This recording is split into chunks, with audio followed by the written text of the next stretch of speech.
Assalamualaikum warahmatullahi wabarakatuh. Mari sama-sama kita ingatkan hal ini kepada mereka yang telah menyimpang jauh dari ajaran agama. Kalian dapat men-share video ini sebagai bukti bahwa kita tidak ingin terkena dampak dari perbuatan mereka.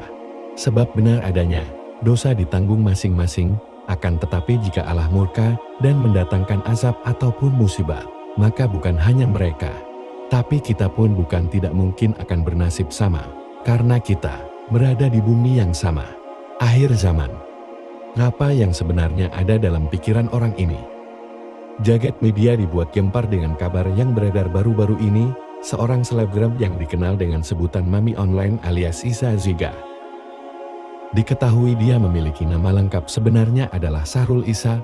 Dia adalah seorang transgender, di mana dia sebenarnya adalah seorang laki-laki. Kini, perhatian publik termasuk saya, terarah kepadanya karena ia mengenakan kerudung saat menjalankan ibadah di Tanah Suci. Sungguh, ini perbuatan tercela. Tentu saja, hal ini menimbulkan kecaman dari berbagai pihak dan bahkan memicu tuduhan penistaan agama. Iza Zega dikenal sebagai seorang penyanyi dangdut, penulis lagu, sekaligus manajer artis. Sosok yang akrab disapa Mami Isa ini pertama kali dikenal luas oleh publik saat menjadi manajer dari Lucinta Luna.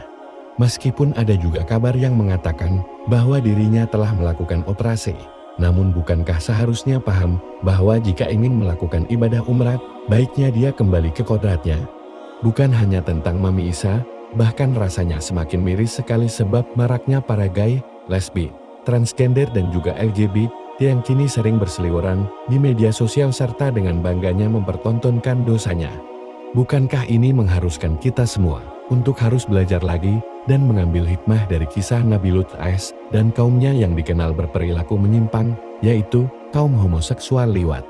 Agar sekiranya dapat memetik hikmah dari kisah kaum Nabi Lut itu untuk menjadi pelajaran bagi masa depan bangsa dan umat manusia. Perbuatan homoseksual ataupun perempuan penyuka sesama jenis disebut fahisyah.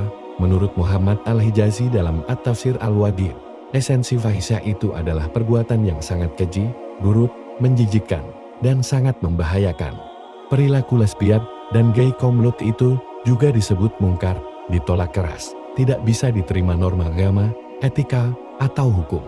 Dan ingatlah, ketika Lut berkata kepada kaumnya, apakah pantas kamu mendatangi laki-laki, menyamun, dan mengerjakan kemungkaran di tempat-tempat pertemuanmu?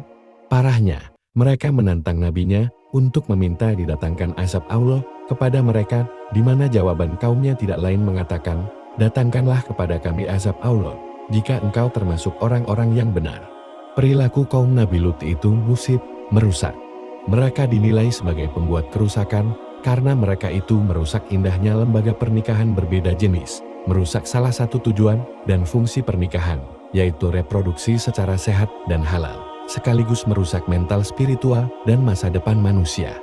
Ingatkan, ketika Nabi Lut berdoa, Lut berdoa, ya Tuhanku, tolonglah aku dengan menimpakan azab atas golongan yang berbuat kerusakan itu.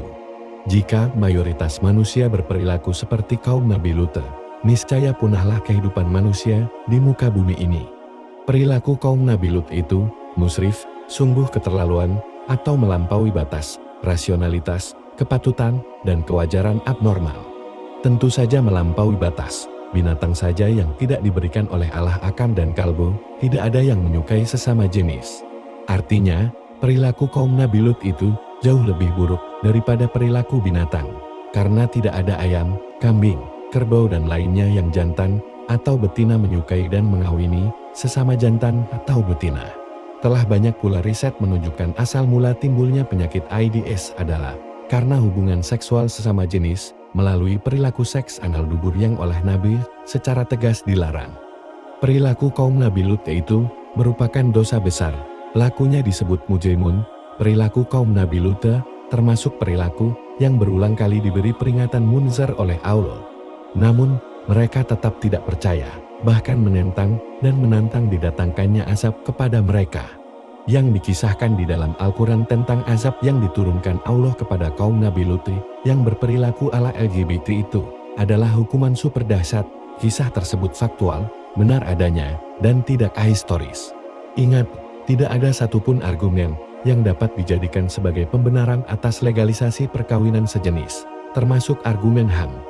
Karena perilaku kaum Nabi Lut itu justru melanggar haid, melawan nurani dan fitrah kemanusiaan yang benar dan lurus, mematikan proses reproduksi melalui pernikahan berbeda jenis, dan mematikan masa depan kemanusiaan.